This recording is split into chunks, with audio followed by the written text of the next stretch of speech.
एक सुंदर योग मुद्रा उठ्ठते हस्ते पादंगुष्ठान extended hand to big toe pose, जो हैमस्ट्रिंग, काफ्स और रीढ़ की हड्डी को स्ट्रेच करता है, पैरों, टखनों और कोर को मजबूत बनाता है, संतुलन, फोकस और एकाग्रता में भी सुधार करता है, तनाव और चिंता को कम करने में भी मदद करता है।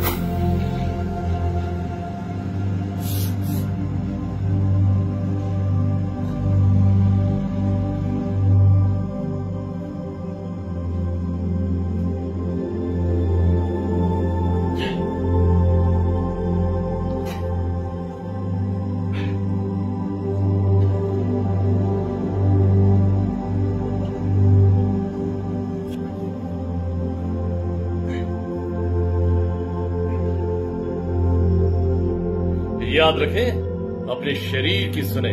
यदि आपको किसी भी असुविधा या दर्द का अनुभव हो रहा है तो उस मुद्रा को बदलें या इससे बाहर आए।